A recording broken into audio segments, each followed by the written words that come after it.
সুসম্মানে তোমাদের জায়গার মধ্যে ফিরিয়ে দিয়ে আসবো, এই জন্য ফিরিয়ে দিয়ে আসবো তোমরা সেখানে গিয়ে বলবা মুসলিমদের গালের মধ্যে আঘাত করে, মুসলিমদের গালের মধ্যে থাপ্পড় মেরে কোন ব্যক্তি উল্লাস করতে পারে না, মুসলিমদের গাল থাপ্পড় খাওয়ার জন্য আসে নাই।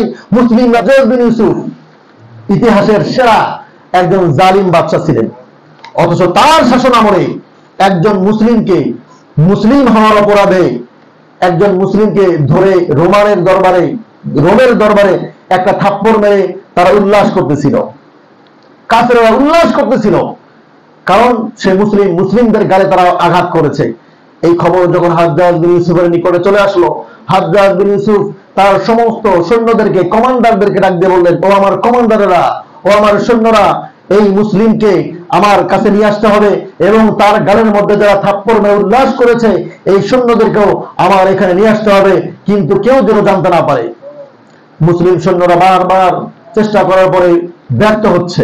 এক পর্যায়ে যখন মুসলিম সৈন্যরা তাকে কিডন্যাপ করে নিয়ে আসতে পারলো, যখন তাকে ধরে নিয়ে আসলো ওই হাজ্জাজ বিন ইউসুফের ওই মুসলিমকে এবং ওই তার গালে যা থাপ্পড় মেরেছিল তাদেরকে নিয়ে আসা হলো।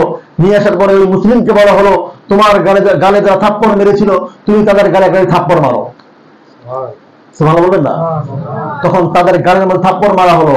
তখন হাজ্জাজ বিন ইউসুফ জালিম বাদশা, তিনি বলতেছেন, আমি চাইলেই তোমাদেরকে এখানে হত্যা করতে পারতাম, আমি তোমাদেরকে এখানে কতল করতে পারতাম, আমি তোমাদেরকে কতল করলে তোমাদের কেউ কিছু করতে পারবে না, কিন্তু আমি তোমাদেরকে কতল করব না, আমি তোমাদেরকে হত্যা করব না, আমি তোমাদেরকে আবার সুসম্মানে তোমাদের জায়গার মধ্যে ফিরিয়ে দিয়ে আসবো, এই জন্য ফিরিয়ে দিয়ে আসবো তোমরা সেখানে গিয়ে বলবা মুসলিমদের গালের মধ্যে আঘাত করে, মুসলিমদের গালের মধ্যে থাপ্পড় মেরে কোন ব্যক্তি উল্লাস করতে পারে না, মুসলিমদের গাল থাপ্পড় খাওয়ার জন্য আসে নাই, মুসলিমরা থাপ্পড় দেওয়ার জন্য এসেছে, আমি সেজন্যই তোমাদেরকে আবার তোমাদের দরবারের মধ্যে পাঠিয়ে দিব।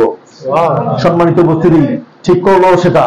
আর আজকে মুসলিমদের এই 200 কোটি মুসলিম থাকা সত্ত্বেও, 200 কোটি মুসলিম পৃথিবীর জমিনে জীবিত থাকা অবস্থায়ও আজকে আমাদের মা বোনদেরকে ধর্ষণ করে যাচ্ছে, আমাদের শিশুদেরকে, যেই দুধের বাচ্চাদেরকে তারা ড্রোন দিয়ে হামলা করছে।